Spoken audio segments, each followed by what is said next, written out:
आज जो हमारा टॉपिक है बहुत ही महत्वपूर्ण है। इससे संबंधित आपके एग्जाम में बच्चों आते हैं बहुविकल्पी प्रश्न, और मुझे लगता है कि सर काफी संख्या में बच्चे जुड़ चुके होंगे।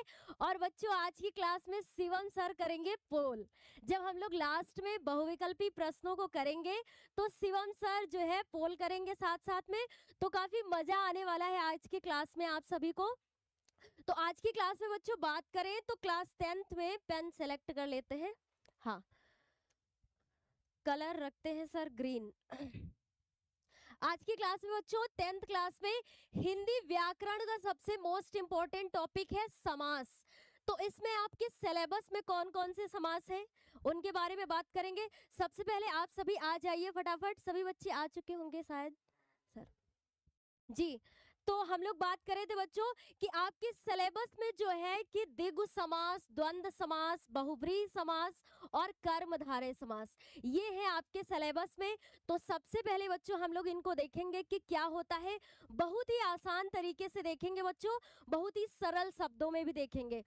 अगर इसके पहले आपने सभी ने नहीं पढ़ा है तो आज की क्लास में एक बार पढ़ने के बाद आपको दोबारा पढ़ने की आवश्यकता नहीं होगी, और सिर्फ वही पढ़ेंगे बच्चों हम लोग जो आपके सिलेबस में है।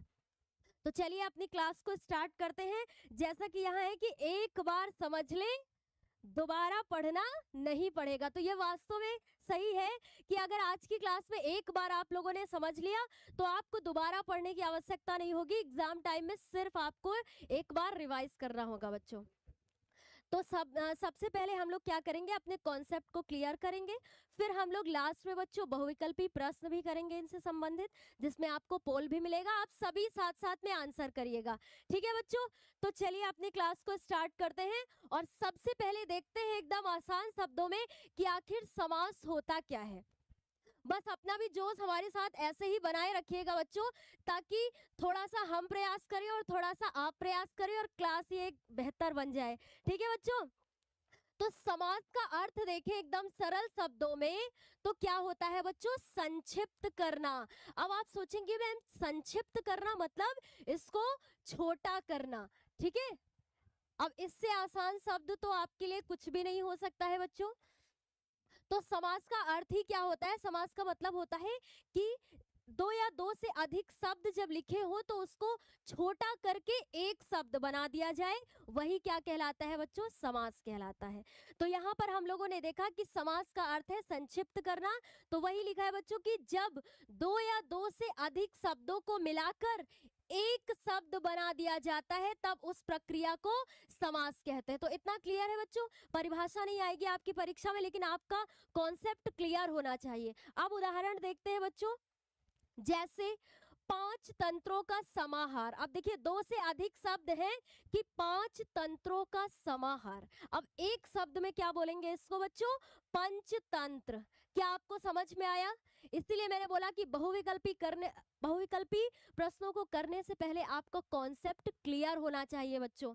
अभी उसके बाद हम लोग देखते हैं अगला उदाहरण, नीला है जो अंबर। अब एक शब्द में क्या बोलेंगे इसको बच्चों, नीलांबर।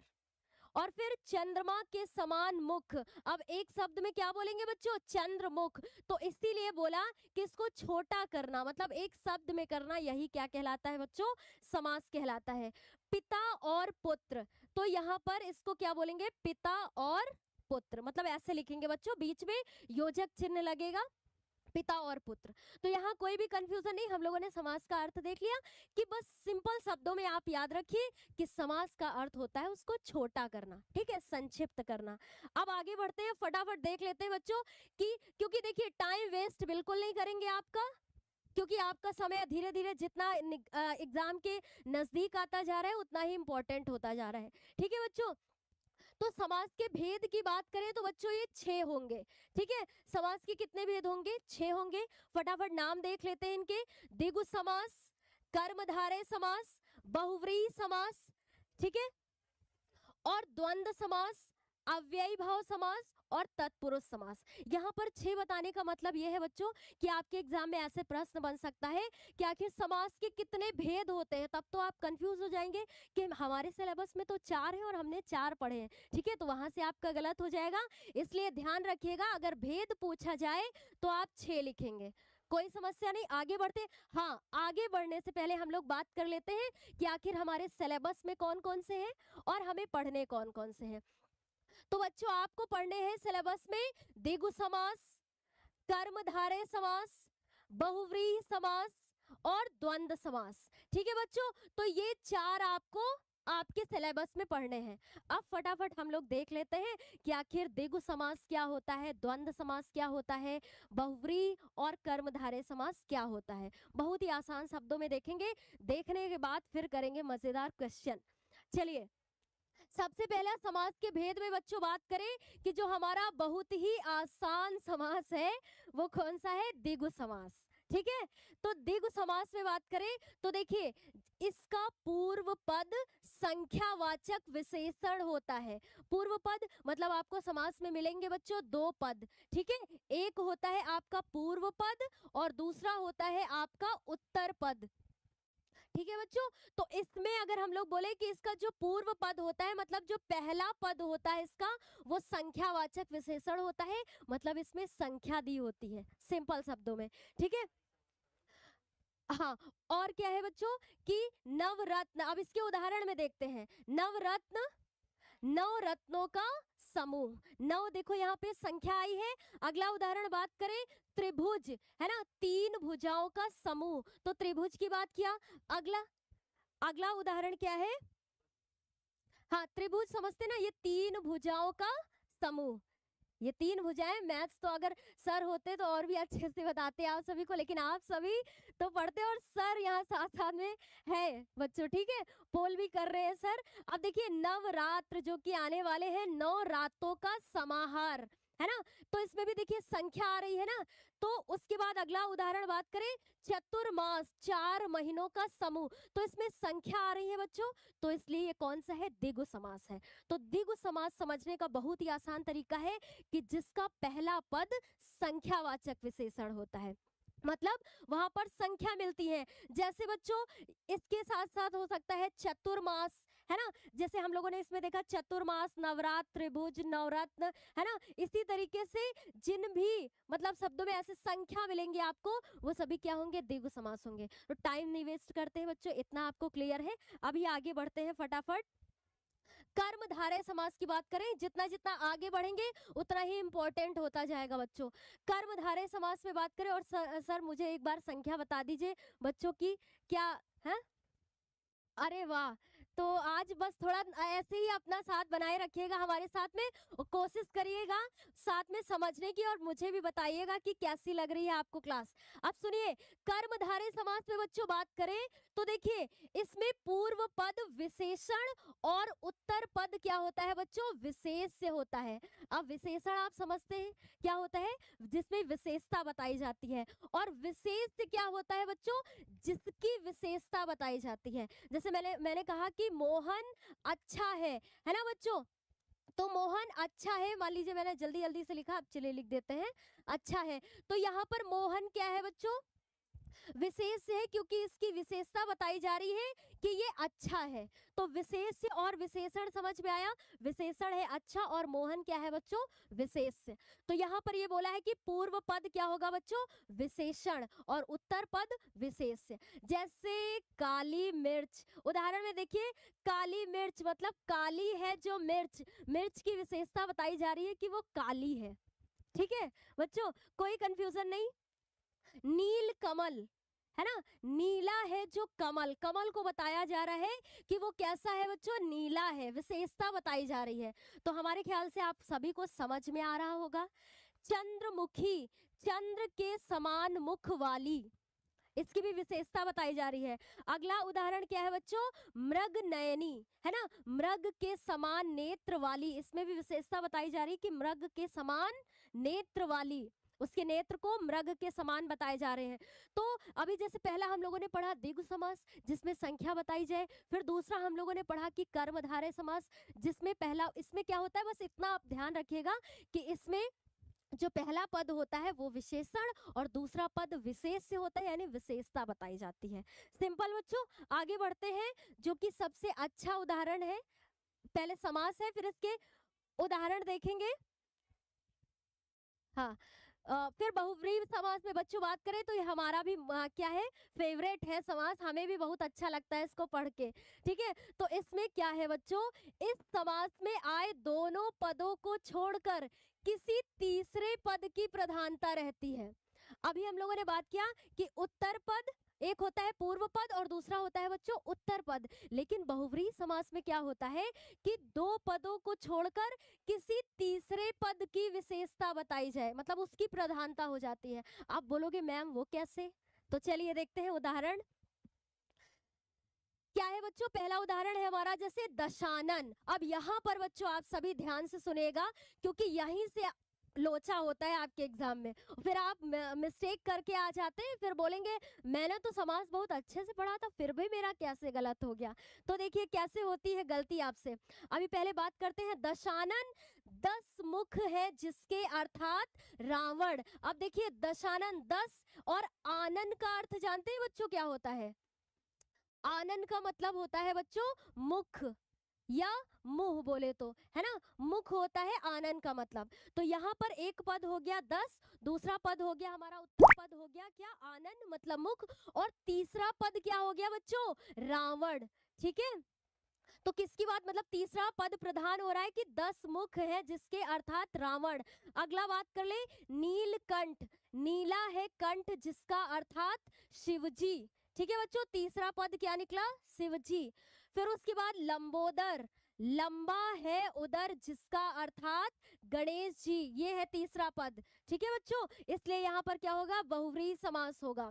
गिरधर, ठीक है, गिरि को धारण करने वाले अर्थात श्री कृष्ण। गिरि मतलब क्या होता है बच्चों, पहाड़ या पर्वत। और हम लोगों ने जब रसखान जी का सवैये पढ़े थे उसमें पद्यांश में तो श्री कृष्ण के बारे में पढ़ा था और वहां ऐसे ये शब्द आया था। अब सुनिए, अब कहाँ बता रहे थे कि आपसे होती है मिस्टेक। अब देखिए बच्चों, जैसे ही आप देखेंगे 10, आपको दिख गई यहाँ संख्या, आप सोचेंगे मैम ने बोला था कि जहां पर संख्या आ जाए वो होगा द्विगु समास। लेकिन द्विगु समास बच्चों तब होगा जब तीसरा पद प्रधान नहीं होगा। आपको यहाँ पर ध्यान देने वाली बात ये है कि 10 मुख है जिसके अर्थात तीसरा पद निकल रहा है रावण, है ना बच्चों। तो यहाँ पर ये होगा बहुव्रीहि समास। अब इसमें नीलकंठ में बात करें, अब जैसे कभी कभी ऐसे आ जाता है और मिस्टेक हो जाती है कि जैसे लिख के आ गया त्रिलोचन, है ना, त्रिलोचन लिख करके आ गया। अब बोलते हैं कि बताइए इसमें कौन सा समास है, बहुविकल्पी में आ जाता है ऐसा। तो आप क्या करते हैं, आपने देखा त्रि मतलब 3 बताई गई है संख्या, तो यहाँ होगा द्विगु नहीं। त्रिलोचन, लोचन का मतलब क्या होता है बच्चों, आंख, है ना।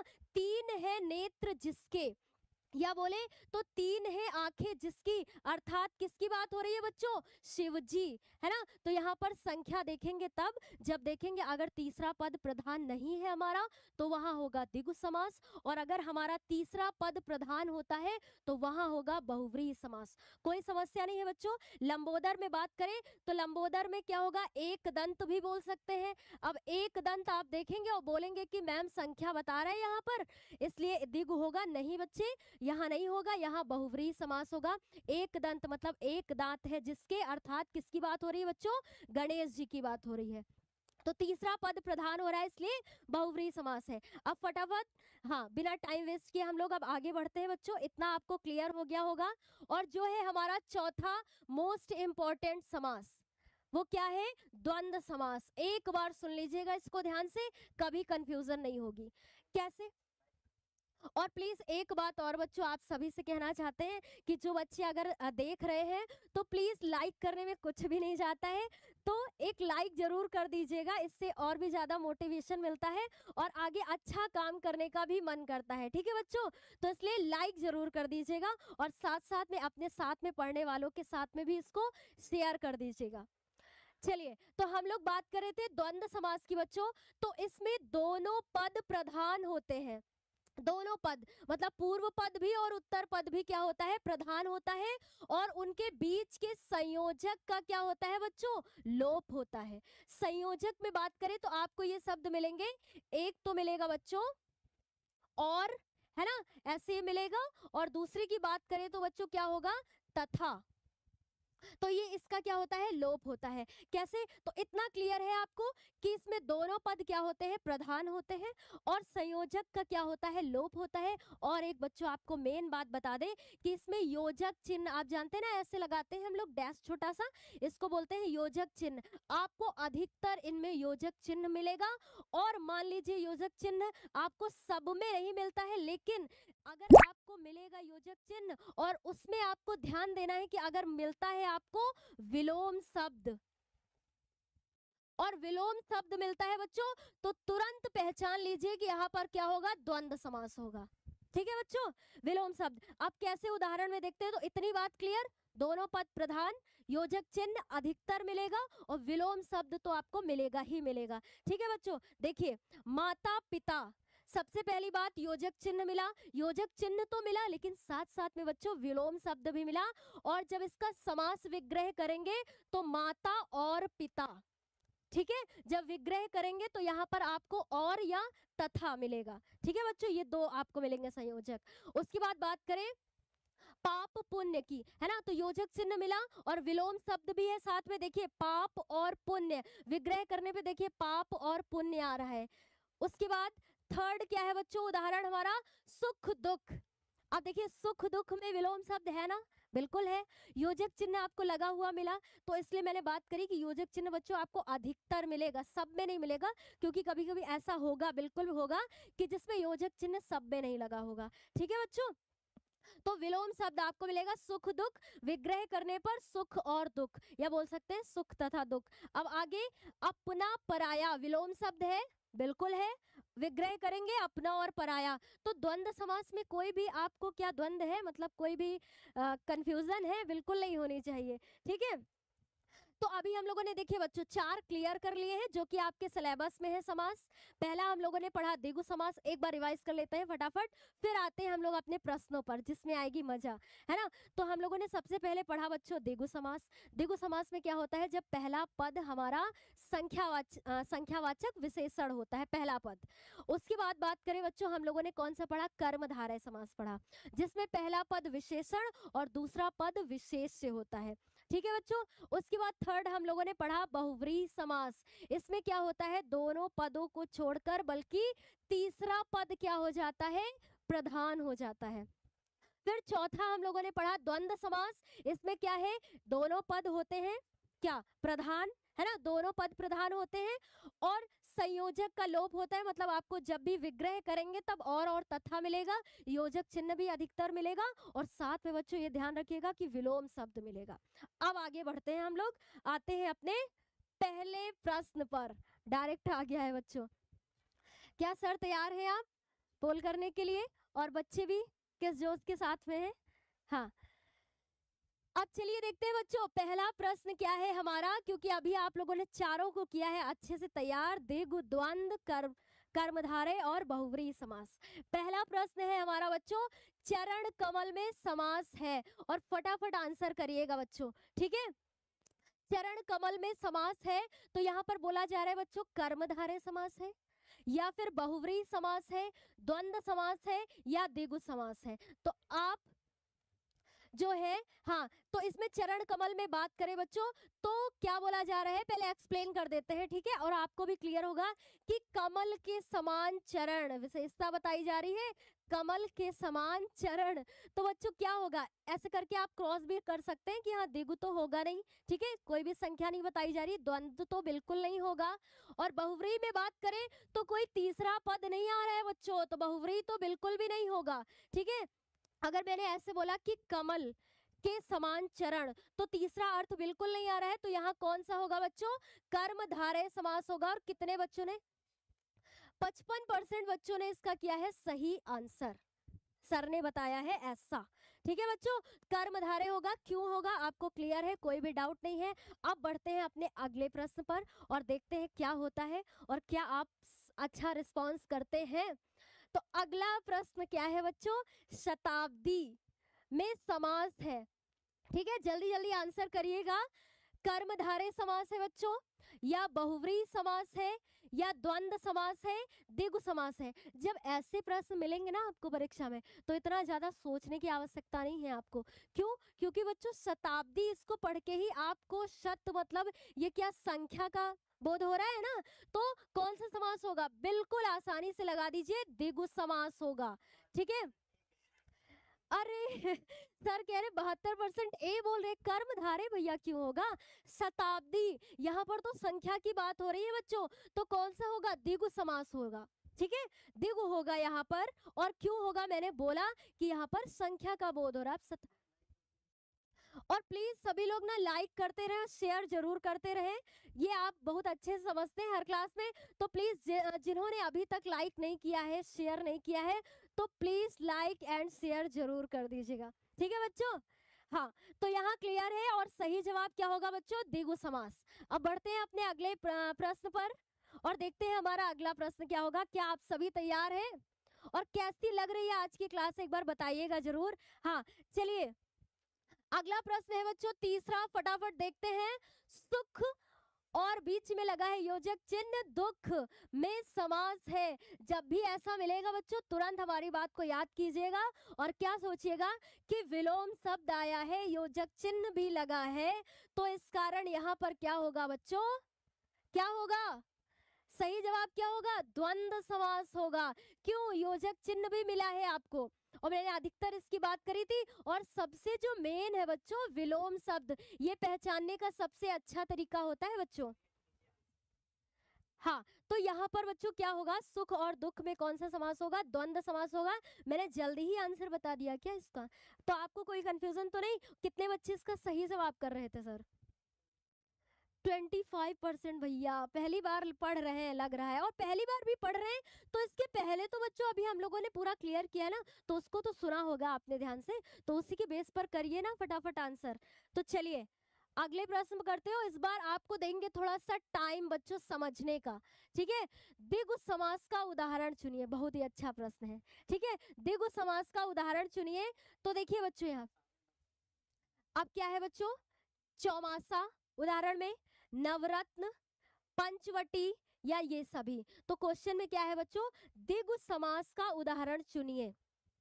और आपको देखना है, अब हम थोड़ा सा टाइम भी देंगे आपको समझने का।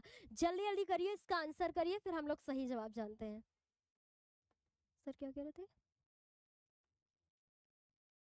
ओके हाँ, तो चलिए देखते हैं क्वेश्चन में क्या था बच्चों। द्विगु समास का उदाहरण चुनिए। द्विगु समास की बात कर रहे हैं, तो चौमासा अगर देखें तो इसमें संख्या बताई जा रही है। चौमासा 4 महीनों का समाहार, 4 संख्या बताई जा रही है।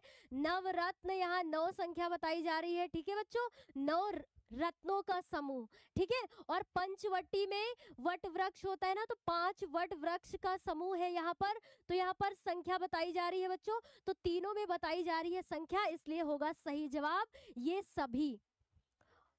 और आप सभी भी इसका सही जवाब कर रहे होंगे, है ना। तो यहाँ पर सर ने बताया है मुझे कि आप 43% बच्चे इसका करेक्ट जवाब दे रहे हैं। चलिए अगला देखते हैं बच्चों प्रश्न। तो यहाँ कोई भी कंफ्यूजन नहीं है, ये सभी होगा क्योंकि सभी में संख्या बताई जा रही है। द्विगु समास होता है जिसका पहला पद क्या होता है बच्चों? संख्यावाचक विशेषण होता है। फटाफट देखते हैं अगला प्रश्न जो कि 5th नंबर है। दशानन का समास विग्रह क्या होगा? दशानन का समास विग्रह पूछा है बच्चों, और आपको टाइम दिया जाएगा। 10 है मुख जिसके अर्थात रावण की बात हो रही है, या 10 है मुख जिसके अर्थात विष्णु की बात हो रही है, या अगला जो ऑप्शन है बच्चों 10 है आंखें जिसकी पार्वती की बात हो रही है, 10 है वस्त्र जिसके, है ना। तो यहाँ पर बताइए इसका सही जवाब क्या होगा? आपको टाइम भी मिलेगा, फटाफट जल्दी जल्दी जवाब करिए कि दशानन का समास विग्रह पूछा है। तो क्या होगा बच्चों इसका सही जवाब? ये तो बिल्कुल नहीं होगा, पार्वती जी भी बिल्कुल नहीं होगा, विष्णु भगवान नहीं होगा क्योंकि इनके 10 मुख नहीं होते हैं। ठीक है बच्चों, तो यहाँ पर जो होगा वो क्या होगा? 10 है मुख जिसके अर्थात रावण। सही जवाब होगा बच्चों ए, मतलब ये पहला। ठीक है, तो यहाँ कोई कंफ्यूजन नहीं। अच्छा, अगर हम ये पूछे कि बताइए यहाँ पर समास कौन सा है, द्विगु है, कर्मधारय है, बहुव्रीहि है, या फिर बोले तो द्वंद्व समास है, तो कौन सा होगा बच्चों? दशानन में हाँ बहुव्रीहि समास होगा। और बच्चों की संख्या बढ़ रही है, सुन के मुझे अच्छा लगा। तो यहाँ क्या होगा बच्चों? बहुव्रीहि समास होगा। अगर मान लीजिए समास पूछ लेता है, कोई भी कंफ्यूजन नहीं, आगे बढ़ते हैं और आते हैं फिर अपने अगले प्रश्न पर। और प्रश्न क्या है? हर्ष विषाद, है ना, ये है प्रश्न में समास है। कौन सा समास है बच्चों? फटाफट जवाब दीजिएगा इसका। कर्मधारय समास है, बहुव्रीहि समास है, द्वंद्व समास है या द्विगु समास है? तो बच्चों बिना डाउट के साथ में अगर ऐसा प्रश्न आता है तो इसमें आपसे मिस्टेक नहीं होनी चाहिए एग्जाम में। क्यों? क्योंकि देखिए बच्चों, हर्ष विषाद में बात करें तो सबसे पहले आप पहचानिए कि यहाँ विलोम शब्द आया है बच्चों। और विलोम शब्द आया है, आपको योजक चिन्ह भी मिल रहा है। अगर इसका विग्रह करेंगे तो क्या आएगा बच्चों? हर्ष और विषाद। और ये किसके लक्षण हैं? कौन से समास के हैं? द्वंद्व समास के हैं मैम, है ना? बिल्कुल सही बोला, द्वंद्व समास के हैं। क्यों? क्योंकि विलोम शब्द आया है, योजक चिन्ह भी मिला है आपको। और साथ साथ में अगर विग्रह करते हैं, मान लीजिए आपको योजक नहीं पता, विलोम नहीं पता, तो छोड़ दीजिए, आप क्या करेंगे? उसका विग्रह करके देख लीजिए। और विग्रह करके देखेंगे तो क्या आएगा? हर्ष और विषाद। तुरंत लगा दीजिए कि ये द्वंद्व समास होगा। ठीक है बच्चों? हाँ, तो ये हमारा सही जवाब होगा इसमें, द्वंद्व समास। कोई कंफ्यूजन नहीं। अब आगे बढ़ते हैं अगले प्रश्न पर बच्चों, बिना टाइम वेस्ट किए। फालतू की बातें बिल्कुल नहीं होंगी इस क्लास में बच्चों। जैसा कि आप अभी तक अगर हमारी क्लास लगातार देख रहे होंगे तो आपको मतलब जिस काम के लिए आए हैं सिर्फ वही करेंगे बच्चों क्लास में, है ना? फालतू की बातें करके अपना टाइम बिल्कुल नहीं वेस्ट करेंगे। 7th नंबर क्वेश्चन देखते हैं कि गंगा यमुना का समास विग्रह है। अभी इसके पहले तुरंत क्या किया गया? एक्सप्लेन किया गया। और ये पूछा है बच्चों, इसमें समास विग्रह है पूछा गया, है ना? तो गंगा और आपको योजक चिन्ह लगा हुआ मिला, विलोम शब्द मिला। तो यहाँ पर बच्चों जब विग्रह करेंगे तो क्या हो जाएगा? और। तो इसका जो सही जवाब होगा बच्चों, ये प्लस लगा हुआ बिल्कुल भी नहीं होगा। ठीक है, गंगा यमुना बिल्कुल नहीं होगा, गंगा और यमुना होगा इसका सही जवाब। और ये ज्यादातर बच्चे सही कर रहे होंगे इसका जवाब। कितने कर रहे हैं सर? 58% बच्चे। इसमें क्या कंफ्यूजन है बच्चों आपको? ज्यादातर सी कैसे कर दिए? ऐसे नहीं होगा बच्चों बिल्कुल भी। ठीक है, योजक चिन्ह मिलेगा, विलोम शब्द मिलेगा, विग्रह करेंगे तो और, या फिर ज्यादा से ज्यादा आपको तथा लिखा हुआ मिलेगा। ठीक है बच्चों, बस। और अगर अभी तक आपने मेरी क्लासेस को नहीं देखा है, रस, छंद, अलंकार, समास, ये पूरी हिंदी और आपको गद्य पद्य का इतिहास और गद्य के जितने भी चैप्टर हैं, अभी अब हम लोग शायद 6 चैप्टर उसमें कंप्लीट कर चुके हैं।